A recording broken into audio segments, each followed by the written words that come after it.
Well, that didn't work at all. Yeah,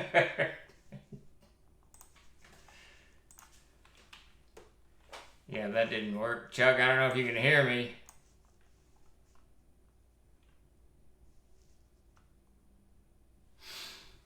Do-do-do-do-do-do.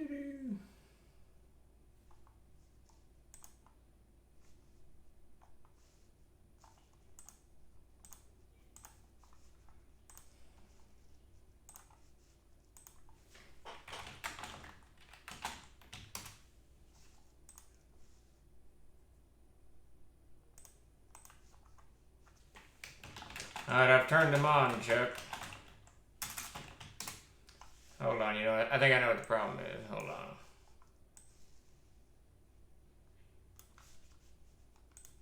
Nope. Maybe that might have been the problem. Okay, there's that. So the video didn't play. So... No video. So no video played. Well, now that's interesting. I wonder why. I wonder if I have that turned off as well. Yeah, it was turned off. Interesting. I thought it was supposed to go on automatically. Yeah, we're doing stuff a little bit differently this time, Crow. We've got me up on what is it? Streamlabs OBS. What do you call it? Slobs? Is that what it's called? We only judge games. There you go. Yeah, so we're trying to bring me up, you know, into the latest software, whatever the heck, the better software package that goes with it, I suppose. And I got to figure out how to make all this this work for me.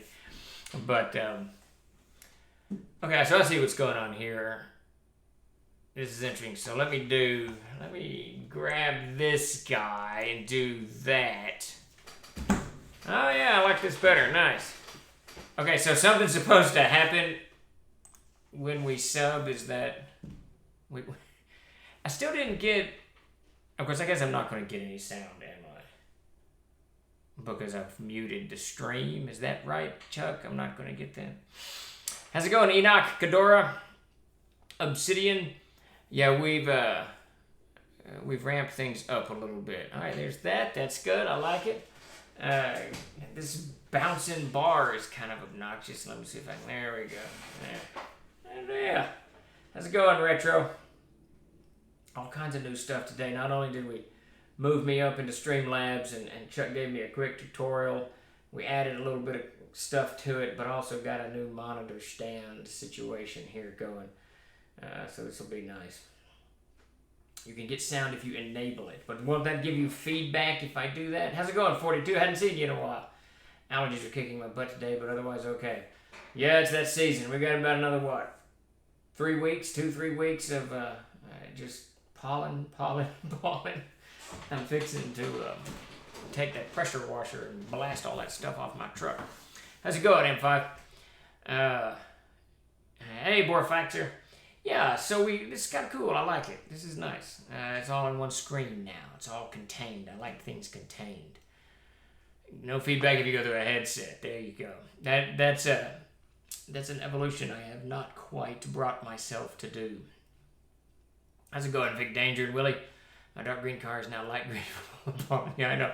And you know, when it gets damp, it clings to it like it's some kind of plaster or something. I have no idea. And it's not easy to get off. But I discovered the other day I was pressure washing out by the truck and just got bored of pressure washing the truck. My truck's kind of banged up. You can see that in the TikTok videos I've been sending. It's kind of my backdrop. But it got that pollen off, which was kind of nice.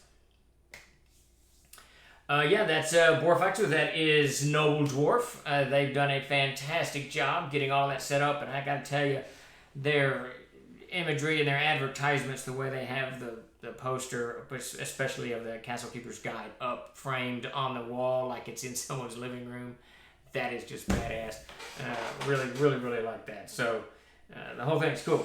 So we finally got that rolled out. That's one of the things as we're wrapping these Kickstarters up, we're trying to get all of these loose ends, and there's so many of them tied up. We really want to get focused on the Planescapes and Zaya and Aird on the gods and monsters and all of this other stuff. We want to get focused on this stuff. So I want all of this other mess out of the way, which is one reason Chuck sat down with me today for about an hour and a half and walked me through the Streamlabs so that we can learn how to do this. And hopefully by Thursday, GMTT will have it laid out. I think I'm going to set up some scenes, though, Chuck. I like the scenes. It's a little easier for my brain pan. I think they printed off, I guess. I don't know how they do it. I haven't yet. That poster, the new Player's Handbook cover, and those maps that Elisa did for the CKG would be really cool. And a gigantic how you doing? So, I don't know, there's really cool stuff over there. Mugs, t-shirts, posters, canvas, prints, all kinds of stuff. And I know that this is just the beginning. We're going to get even more of the art over there. You know, we've got 21 years of fantastic art. We want to get it all over there so people can digest it and buy it, you know, whatever capacity they want, so they can hang it, drink out of it, you know, run a mouse across it, whatever. Scenes is cool for allowing transitions and videos. Let me know if you need any help. I may reach out to you, Crow. So here's the new subscription gift. That was cool. I didn't hear anything. I assume it was cool. So I'll hear it at some point. So these are the things that Chuck and I are going to be working on in the near term, is improving everything over here at Twitch, making it just run a little bit cooler, so that we can ramp all of this stuff back up. But for those of you joining us today, I'm Stephan Chenault of Drollord Games, and I'm here for Ask Me Anything. So any questions you have about the company, Kickstarters that we're doing, the industry, publishing, you know, whatever it is, throw it into the stream here and the chat room, whatever this is called. This is like an AOL chat room. Is that what's going on? And I'll do my best to answer it. And if I can, I'll just make something up so that it sounds like I know what I'm talking about. That seems to work sometimes. So, yeah. What in the hell? I think I need a Dr. Pepper. I need a Dr. Pepper.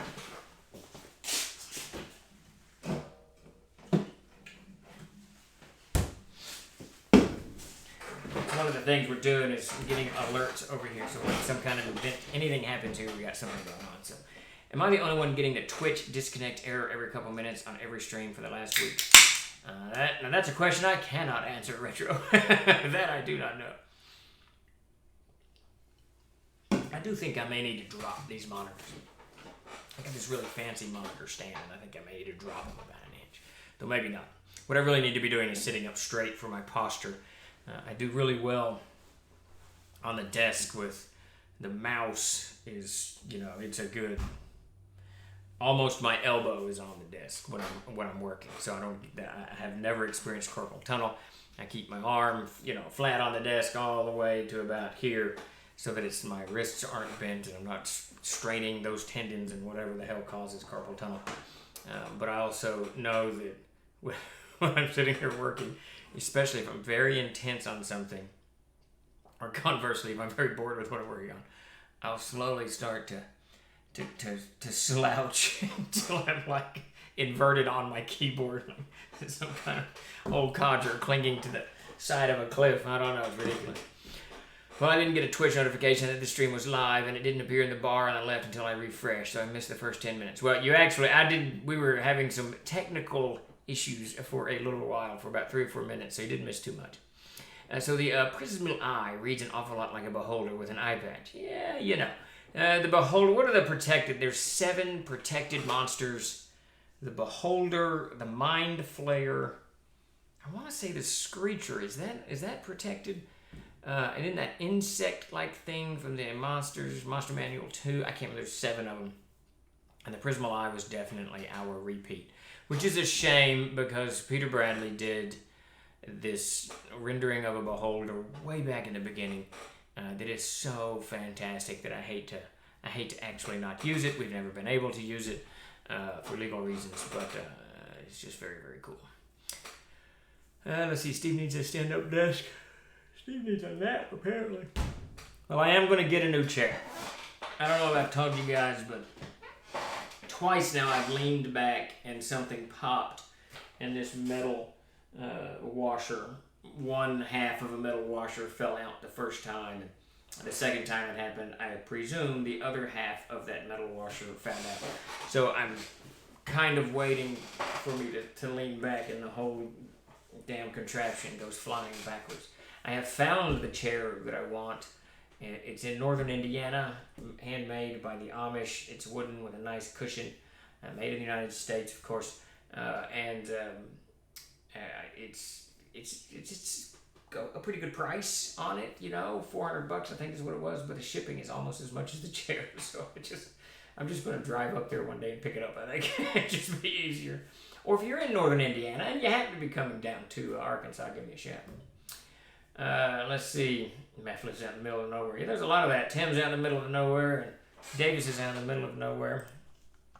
There's a whole lot of that. Alright, well, good deal. No alerts coming from over there. Alright, I like it. I like this new setup. It's going well. I got a little rearranging to do. I don't like looking at cords, and having raised my monitors allowed me to see an absolute ton of cords. Beholder, something called a Gauth, the carrion crawler, the displacer bleach, that's the other one, the 𝚃𝚘𝚕𝚕, 𝚃𝚘𝚘𝚕𝚔, the Coatoa, the mind flayer, the slod, the umberhawk, and the wan-tee. I think the wan-tee, isn't that the insect guy like a praying mantis? I think the wan-tee is the other one I was thinking of. Yeah, those are the ones you can't use because whatever reasons. There's also, interesting, a lot of people don't know, but a lot of stuff from the 𝚃𝚘𝚕𝚔 you can't use for the same reason. wan-tee is a snake man. I don't know what I'm thinking of. Some kind of insect. It's not the Coatoa. That's the fish-headed dude. Maybe it's the Gauth. I have no idea. I don't know what I'm thinking of. Thri-kreen. Yes, that's the guy. That's the guy. The Thri-kreen. Merch. Yes, Noble Dwarf merch. How'd you get that? Speaking of which, Tim, I didn't even tell you, but we've got about 25 t-shirts that are older blue t-shirts. We need to put them on sale and find them a good home. It's a big royal throne chair. It's going to be an awesome chair if I ever get it. If I ever actually bite the bullet and pay the shipping to get it down here. I assume it's going to show up.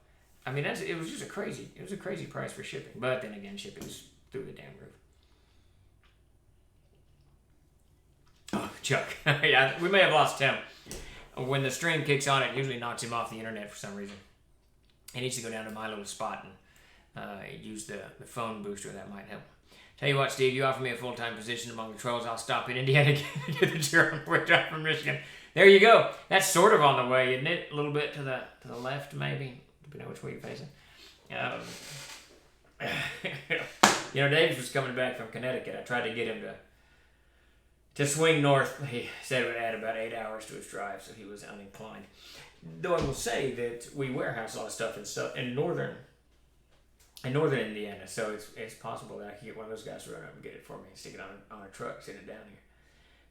But the flump, that sounds way too much like a fluffer to be protected. Echo, it's in the very top part of it. I'd have to pull the website up.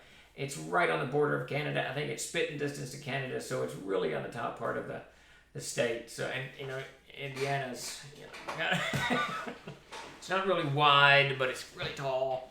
And the flump is the pet rock of the OGL. Oh, Evansville. All right. You know, it's probably not. But no, wait. Where's Evansville? Now, that sounds so familiar. I've tumbled around. What am I doing? I have tumbled around Indiana a little bit because Fort Wayne. We used to go. What the hell happened to my stream? Disappeared. There it is. We used to have to go to Fort Wayne for the Alliance Open House, which is Fort Wayne, Indiana, and now our products are stored. Distributor products are stored in Fort Wayne, Indiana. Actually, they've been there for a while, but.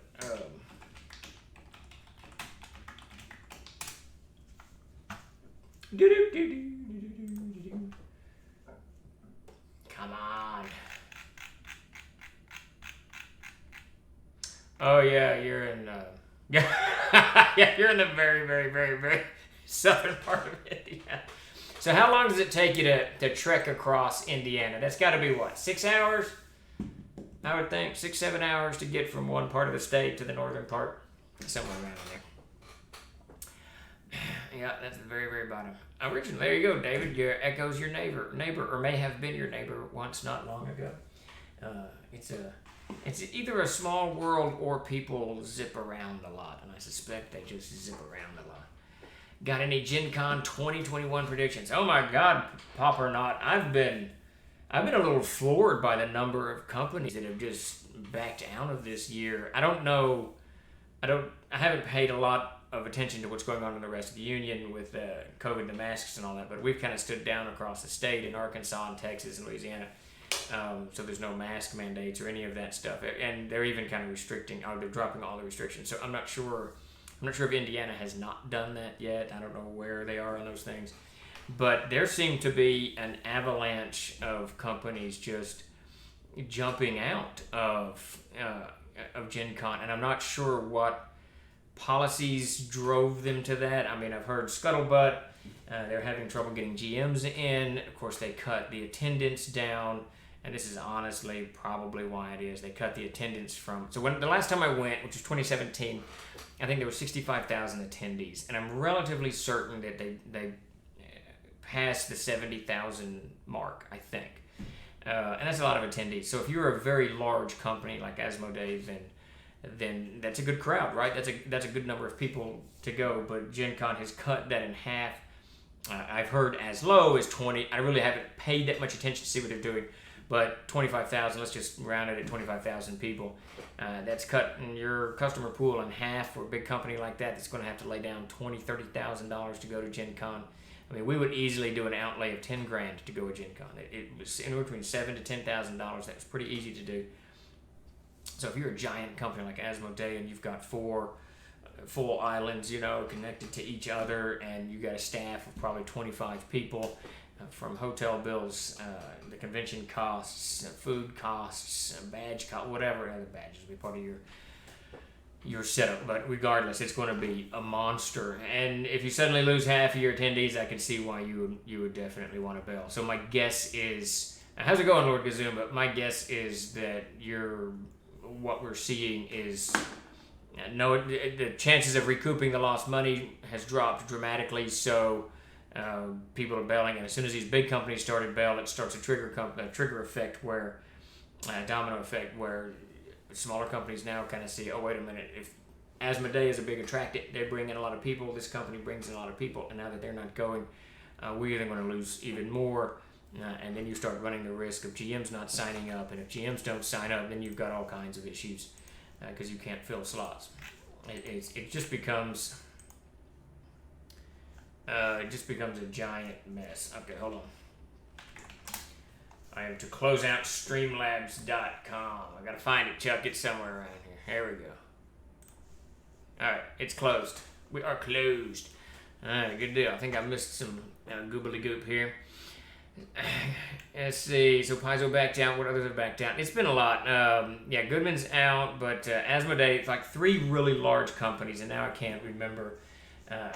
It's been a phone call that I got all of the updates, and I didn't particularly take notes, but True Dungeon backed out. Who else was it? It was a bunch of them. It's just a whole bunch bailed.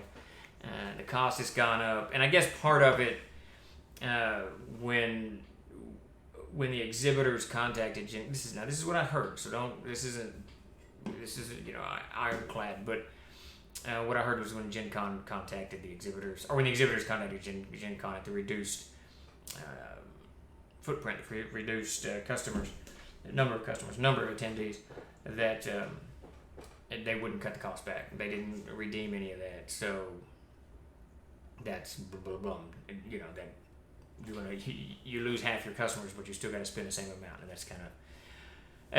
that's a rough pill to swallow. Paizo 2's had a rough month. My understanding is a whole lot of bumpiness going over there as they.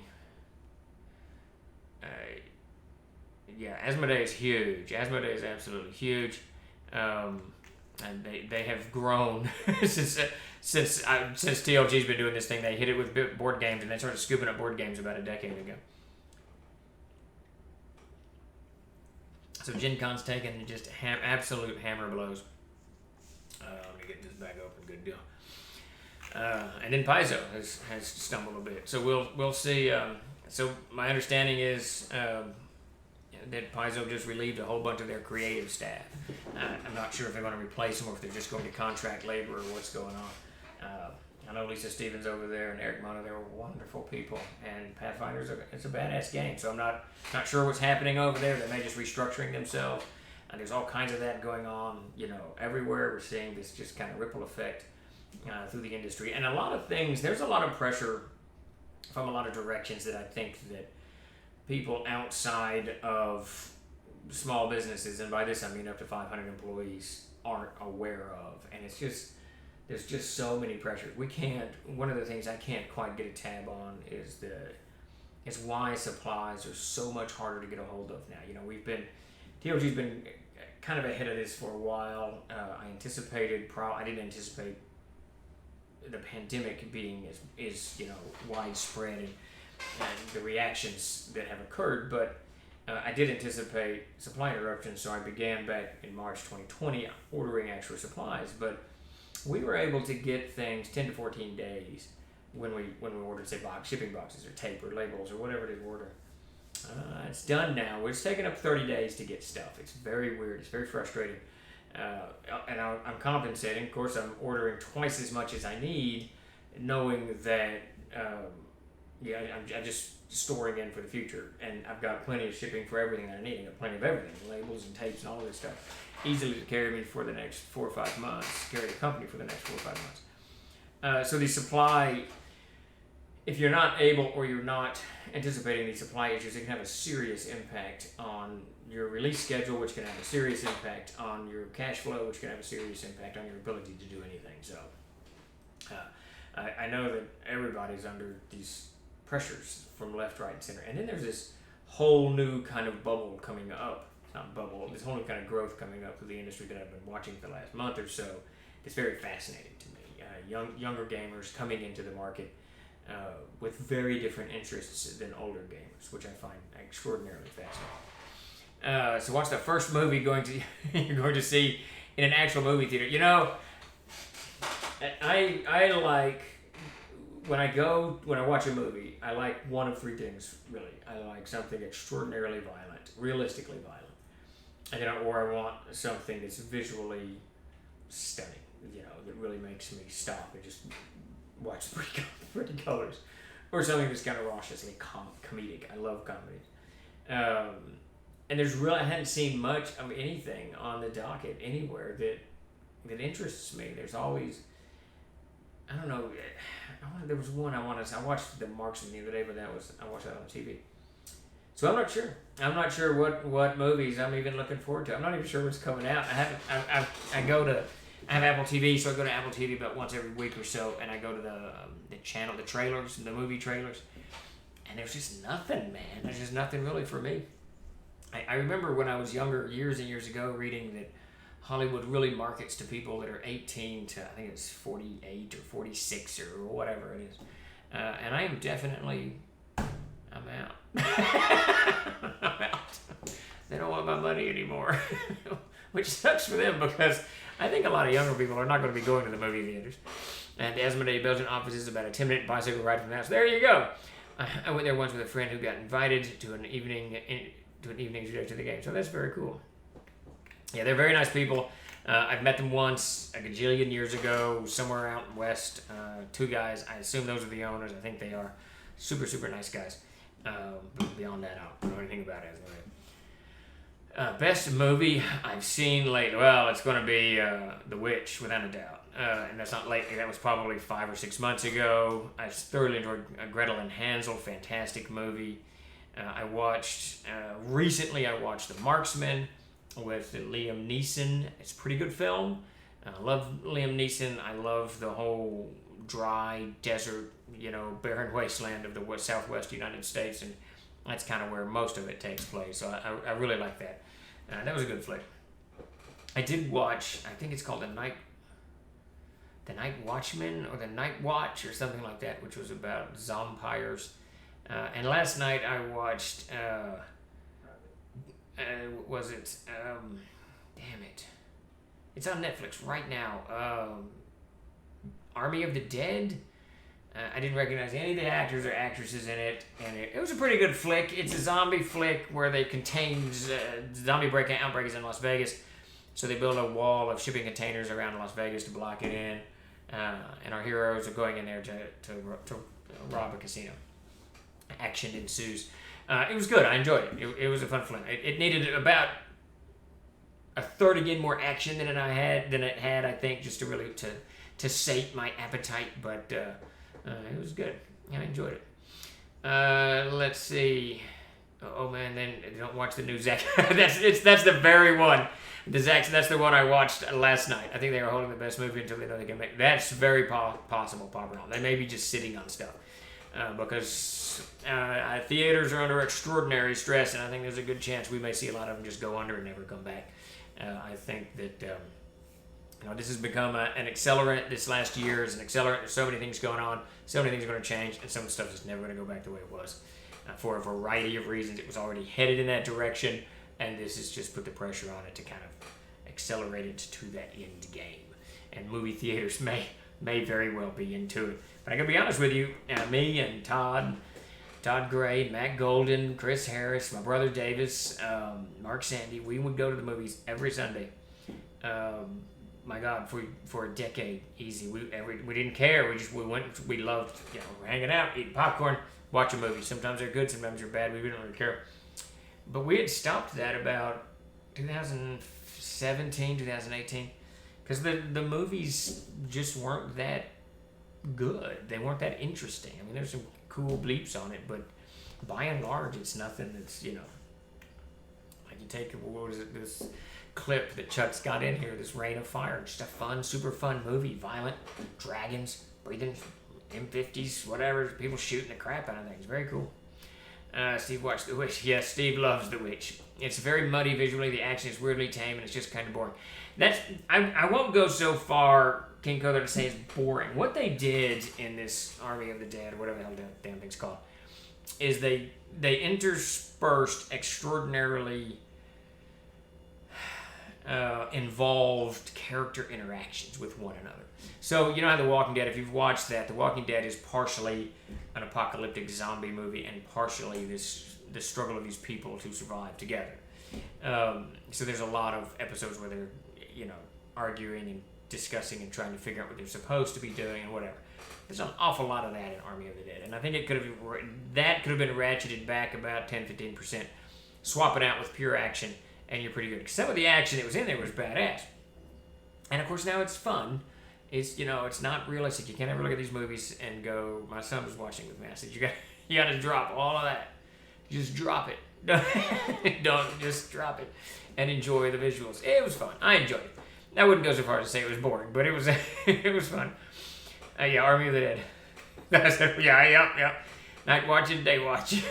Have you seen the trailer for the Green Knight, the Gawain story? The Gawain story could be neat. I think A24 has a good shot. I think that looks very, very promising. It's got fantastic visuals. Reminded me of Macbeth that came out, 5 years ago, maybe 3 years ago, something I can't remember. That Macbeth had extraordinarily good visuals. It wasn't an action-packed, medieval, epic, kingly tale, but the visuals in it were just mind-numbingly beautiful. And I think that The Green Knight has that same potential to go down that road.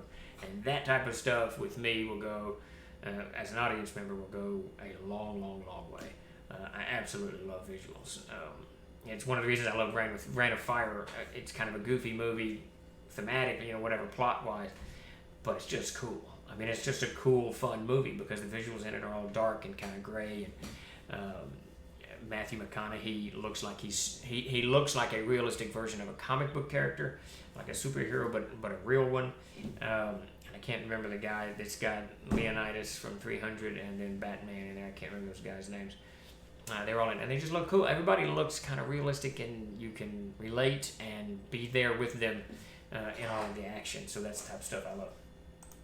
So enjoyed that thoroughly. Now I'm going to watch, now I cannot remember the title of this thing. The young actress is Chloe Moritz, and she's got some film on Hulu or Netflix. I think it's on Hulu right now, where she's some kind of aviator's courier. She's on a plane and insanity ensues. A strange bat creature attacking. The Japanese airplanes flying around and all kinds of other shenanigans. Chloe Grace Moretz, yes, that's her. Absolute lover from Kick-Ass. She was fantastic in Kick-Ass, and I've seen her in a couple other kind of indie films that I really liked. So she's just really good on screen. Now she's doing this crazy action film in a B-29, I think. I don't know, B-7. It's not a B-17, but so it just looks badass. But it's going to be a lot of tongue-in-cheek stuff. I mean, there's a scene where she falls down the plane, and in the trailer, if you watch the trailer, she falls down the plane, and there's an explosion of a Zero blows up and blows her back up into the plane. It's really funny stuff. It's really my type of stuff, because that kind of lands between the visual and the whatever. All right, I want to type it. I'm gonna get the name of that. I keep forgetting the name of that. I think I'm gonna watch that tonight. Chloe Grace Moretz, however you say that. Let's see. She's in True Detective. I did not know that. Shadow in the Cloud, maybe? Yes, Shadow in the Cloud. So that's the film. We'll put that link here. Oh, it won't let me. Well, that's crazy. I do this. There we go.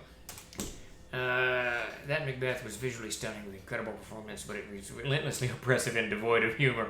Shakespeare understood why he needed balance in that area. It would have been my favorite adaptation that I have seen otherwise. Yeah, it was devoid of humor. That's a great way of putting it, because it is. Yeah, it's an almost oppressive. That's a good word. I think you used it. Yeah, it's an oppressive film. Now, I would strongly encourage anyone to watch it, because it is fantastic. It's just a fantastic piece of cinema. But it is oppressive. It is dark and slow. It's much like Gretel and Hansel in that. That's one of my favorite movies of the last year or so. Not Hansel and Gretel, but Gretel and Hansel. But the atmosphere in Gretel and Hansel is very oppressive, and there is no break, and there is no, I don't know if there's redemption or not, or any of that. There's not even any action, really, in Gretel and Hansel. A little bitty bit at the very end, but there's a little bit of tension. It's just a very different film. It just weighs on you while you're watching it. But for me, the visuals are so stunning and so, I don't know, they're just extraordinary. It fires up my imagination to do all kinds of things, both in the game and out of the game, and it's just in writing and whatever. So I strongly recommend it. I strongly recommend Macbeth too. Just a good film. This shadow thing, whatever, is a wholly different. Shadow in the Cloud is a wholly different ball of wax. So watch it at your whatever. My favorite films of the last few years: The Lighthouse. Hadn't seen that. The Witch. Shin Godzilla, Mad Max, Fury Road, Annihilation, The Hateful Eight, Dawn of the Planet of the Apes, Blade Runner 2049. Yeah, there's a lot of good movies. And I got to tell you that Blade Runner 2049, for my money, is the best sequel of any film any time, because they managed to come out with a really cool story. The visuals were as stunning as the original, and they didn't touch the original in any way. So I thoroughly enjoyed it. I would not go so far as to say that. King Kotha, Blade Runner hit so many buttons with me that it is almost a flawless film, if it's not a flawless film. There's so many stunning visuals in that movie that I can remember most of them. If I think about Blade Runner much, they can start popping into my head. Just an absolutely fantastic film. Which is why that when 2049 came out, I was so super stoked, because once I saw it and saw that it didn't wreck it. It didn't mess with this thing that I love so much. So I appreciated that. And I love that dude. Who plays who's the actor? Is it Gosling? Is it Ryan Gosling, I think? I watched a version that had a really bad audio mix with it. Maybe. It could be. There's like 12 versions of the original. I don't know. I actually stick with the theatrical release, and that I love that. I've watched one other one that didn't have The narration, Harrison Ford's narration, I didn't like it nearly as much as I liked the narration. The narration, I'm a huge, when I was younger, back in the 80s, I was absolutely monstrous Humphrey Bogart fan. I love those old black and white detective movies, The Maltese Falcon, all of those things. I absolutely love those movies. So Blade Runner kind of captured that, recast it into a sci-fi world, which just appealed to all of my, role-playing instincts and all of that bullshit, just flawlessly. Plus, Ridley Scott is a director. I think he's a director without compare out there. I mean, if you were to take a Scorsese film and a Ridley Scott film, I would rank Ridley Scott as far better director than Scorsese. I absolutely, his attention to detail is nothing. It's just amazing. I mean, it's the same detail you get in real life, and that's what when I'm looking to really enjoy something, when I really enjoy something, it's usually something that has an extraordinary attention to detail, because as you know, in life there's lots of details, there's lots of little things around us, and I like to see that brought to life on screen, because then I can really escape into it, and he does that just brilliantly. Very good, Chuck. Yeah, they're good movies. Yeah, the theatrical release was more noir versus the director's cut, which is art house. A hot take: Gladiator is a more entertaining movie than Blade Runner. It's not a better movie, just more entertaining. Yeah, I don't know how you define entertaining. I love Gladiator, and it's another Russell Crowe is one of my absolute favorite actors. He does movies I thoroughly enjoy, and Gladiator, he is perfect in. If you haven't seen it, go watch Nice Guys. I think it's The Nice Guys. I think it's got Gosling in it. It's Gosling and Crowe in it, and they play a couple of 70s toughs in Los Angeles, and it is a great movie. It is a great movie. The Nice Guys, I think it's called. Nice Guys or The Nice Guys or something. Yeah, so you've seen it. Jerry. Yeah, it's just absolutely a great film. But Richard Crowe? Yeah. That's not right. Crowe, whatever his name is. Just fantastic actor. Absolutely fantastic. The scene of the Gosling in the bathroom. Yeah. Trying to get his gun out. It's so funny. It's just a good movie. And I don't care to watch movies about the 70s that make the movie filmed like movies were made in the 70s. So movies in the 70s aren't that good. They're just, they're okay, but they had the idea of the special effects. That's why Star Wars did so well, because the special effects were so fantastic. But they hadn't quite gotten there yet, and so the filming is weird. And what are the Charlie Bronson movies? Deaths, whatever. I can't remember whatever.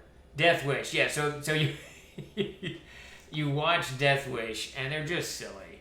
The thugs in it look silly. They just it's all too clean. You know what I mean? And a lot of the 70s movies. Now there's some good movies from the 70s, I have no doubt, but a lot of them in our kind of genre are not that good. But I love films that recast the 70s in a realistic light. You know, I grew up in the 70s, so I have very, very vivid memories of the 70s. So I like films like that, and The Nice Guys does that beautifully. Once Upon a Time in Hollywood. So that's a really, really weird one for me. All right, so when I was young, I watched Helter Skelter, which is a documentary on the Manson murders of 66 or 67, 68, whenever that horrific thing was. So when I watched Helter Skelter, and it's probably one of the reasons I hate the Beatles. I can't stand the Beatles. If the Beatles come on the radio, I turn it off immediately. Just absolutely do not like the Beatles. And Helter Skelter, of course, is a Beatles song. There's, I can't remember what the hell, didn't those idiots write Helter Skelter on the wall or some crap? I can't remember. Anyway, so when I watched the documentary, or whatever the show it was I watched that talked about it, it left this indelible scar in my head. This absolute hatred for Charlie Manson, especially for what he did to Sharon Tate. I mean, I would literally, as a child, fantasize about killing Charlie Manson. I absolutely hated that guy. So when I'm watching, what is it? Whatever the hell it's Once Upon a Time in Hollywood, and always from my childhood, I don't even like to talk about Sharon Tate because it was so horrible what happened to her. just because, and I was too young, you know, I absorbed this stuff much too young, and it clearly left a mark on my tiny, you know, impressionable psyche or whatever. So when I'm watching this movie, and Sharon Tate she's all over the screen, and I absolutely love, who's that, Bridget Bardot? No, Bridget Bardot, whoever the hell that actress is, I love her. And I thought she captured her look, her feel, everything about it. Sharon Tate's here a lot now, and I actually wasn't going to watch the movie because she was in it, but Mac Golan, a good friend of mine, CNC and all that, he said, no, you got to watch this film, it's great. So I'm watching it, and I was actually texting him, dude, I'm going to kill you. All I'm doing is reliving this horrible mess, this absolute horrible mess from not my childhood, but all of this stuff, until, I'm going to give a little spoiler out, so I won't spoil it too much, until they redo history.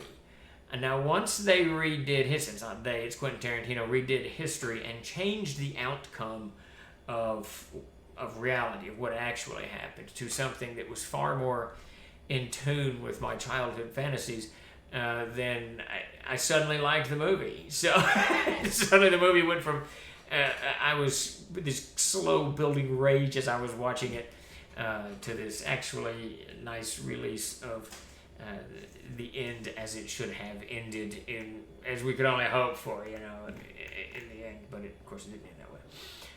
Let's see. In Death Wish 3, Charles Bronson blows up a man with a bazooka, and the slain corpse of the man flies out of a third-story window in like 50 chunks, and his smoldering body lands in the road. The man's shoes are literally on fire, and all the townsfolk run out to cheer because Charles Bronson destroyed the lead creep.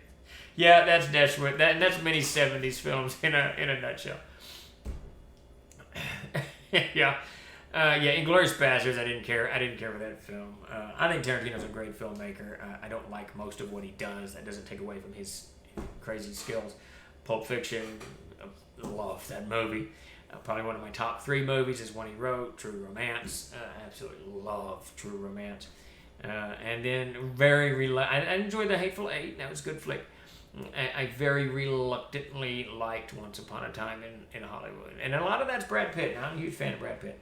That dude can carry just about anything on screen, and he does Tarantino roles extremely, extremely well. Good stuff. Good films. And real quick, if you've just joined us today, please give us a follow. We run shows here on Tuesdays and Thursdays, and then I know there's other shows. I'm on here Tuesdays and Thursdays. There's other shows that Trollord does.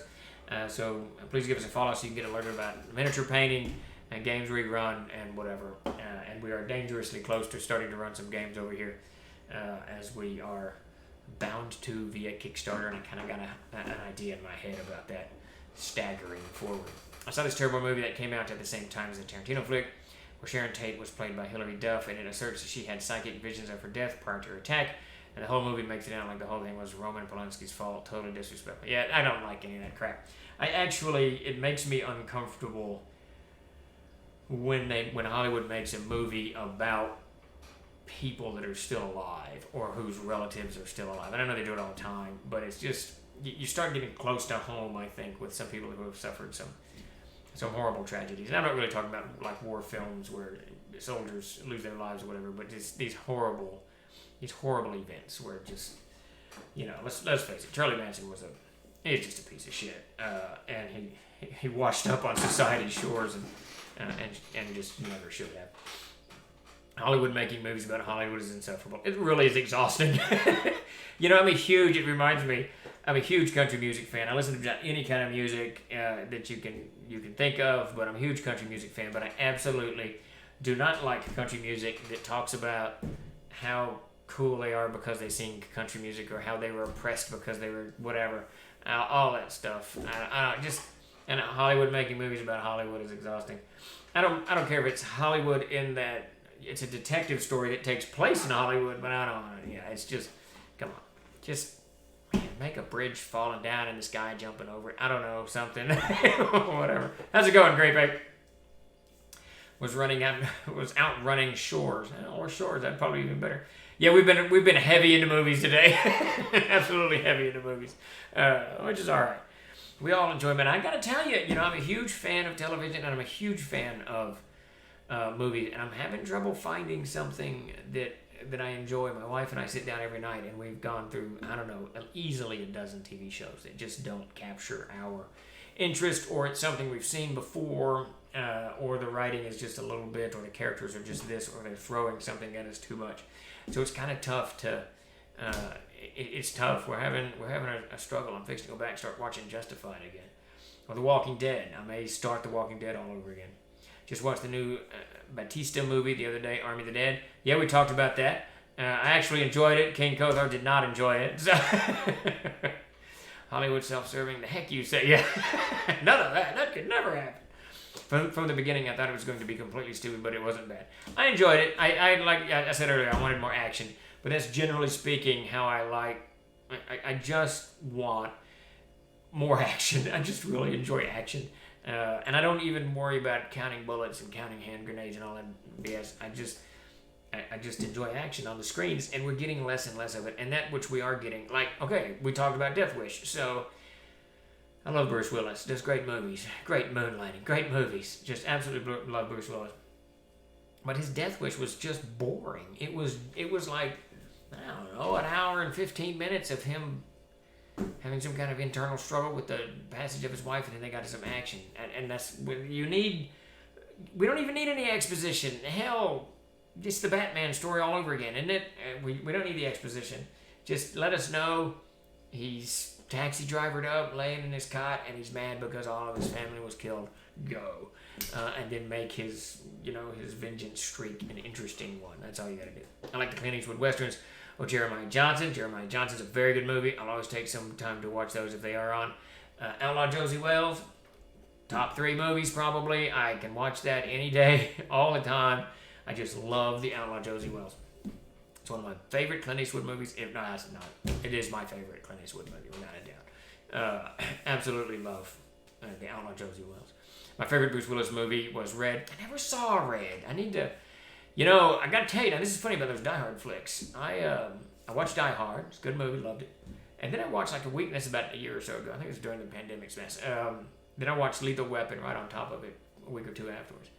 Far preferred Lethal Weapon. I have decided that I'm a Lethal Weapon person as opposed to a Die Hard person. Let's see. I don't understand how CGI makes movies more expensive than actually blowing things up. Really. Then, we were talking about that. My sons and I were watching that movie. Army of the Dead. One of the reasons I think they don't do a lot, and this is my son was saying, is that they don't do a lot of these action shots, or they're cutting them down. It's just so damn expensive. Just set up some zombies, some dummies out there and shoot them. I don't know. Throw an actual hand grenade. You're probably right. It's probably $12 for a hand grenade, and throw it. You're good to go. I just have started like Ocean's 11, and halfway through the zombie outbreak happened, and all these winners had to think on their feet to get out of Las Vegas. That would have been an interesting movie too, and they could actually do that. They could actually do a prequel to this pretty easily if they were so inclined, because it begins halfway through. Remember when Bruce Willis acted? He Little Big Man. That's a great movie. Lethal Weapon is the movie. Oh Lord, the Lethal Weapon movies are classic. Yes, absolutely. Lethal Weapon 2. Die Hard is the best Christmas movie. There you go, the Christmas movie of Christmas movies. So Popper, yes and no. If it's done in an interesting light, I am. Like, what did I watch a couple years ago? The Man from Nowhere. I don't know if that's a kung fu movie. I really don't. This probably is not. But that type of movie I super enjoy. The classic kung fu movies, not huge into those. Though I'll watch them because they're fun. I mean, they're just unadulterated fun. Can't remember what the hell movie I was watching, but the guy, like, jumps straight up. This vertical jump, and then he does this horizontal attack, and then it was just, I was watching it going, this is badass. This is like a monk on steroids. It was cracking me up. The Outlaw Josie Wells, absolutely. $12 for the nade, $300 for the permit of the single nade. It's just not Christmas when Hans Gruber takes the plunge. So now here's something maybe you guys have noticed, and we definitely noticed it last night. You watch, and I brought Die Hard up when I was talking to my sons. You watch Die Hard, and all of the guys in it, all the bad guys are Germans, right? And they have the German accent. But yet you can understand them. When they're speaking English, you can understand them. In that movie, Army of the Dead, I had to turn subtitles on. And my hearing's not that bad. I'm not there yet. But they're all mumbling, and they're talking down, and your boom mic's going to be above them. And I couldn't understand a damn thing that half of them were saying. And There's a German character in there. I couldn't understand anything he was saying. They can still enunciate. I get you want to have the accents. The dwarves are Scots now for some reason. I get it. You got the accents, but man, you gotta speak a little clearer. I can't understand what the hell's going on. And frequently I'll turn a movie off. If I can't understand it, I'll just turn it off. I watched Savage Island the other day. Great, 1985. I haven't seen that one. Oh Lord. Favorite Brad Pitt, The Assassination of Jesse James by the coward Robert Ford. It's a very interesting movie. Very much enjoyed it. I jumped on it because I had that Linda Blair in it, but she was barely part of it. Yeah, Linda Blair's Behind the Green Door. Is that right? Was that Linda Blair? The porn, like that huge porn movie?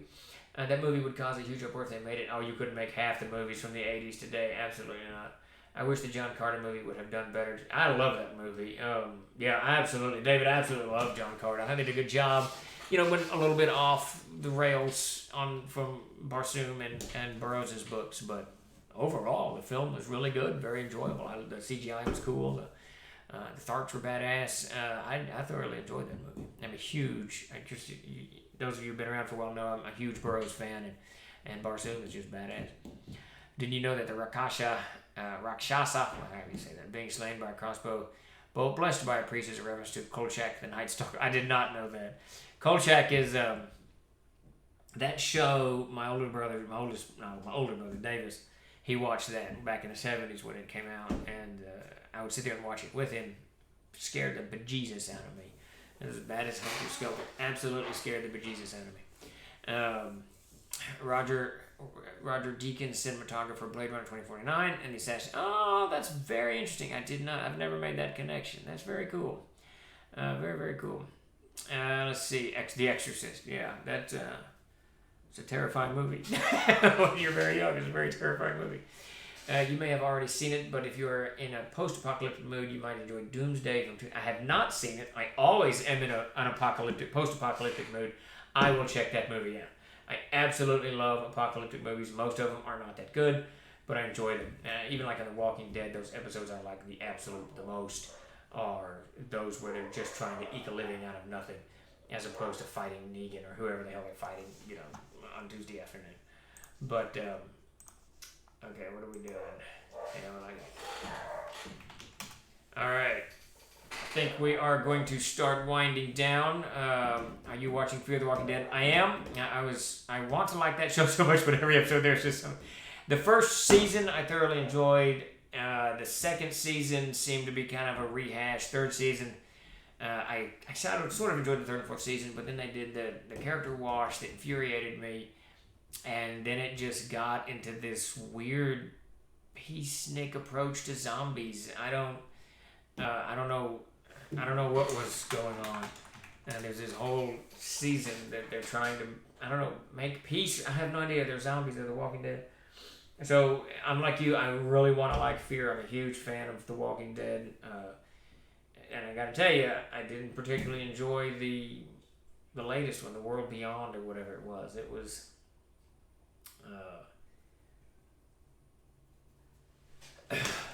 It missed for me too. So stupid. Apparently Gary was working at the MM when he had the Rakshasa in the book, and coincidentally a spirit. That's very cool. What the heck? Nobody knows where the backwards hands thing comes from. That's absolutely hilarious. Doesn't surprise me at all. They did all kinds of stuff like that in the early days. And still, of course, we do it today at Trollard Games. We get all kinds of inspiration from everywhere.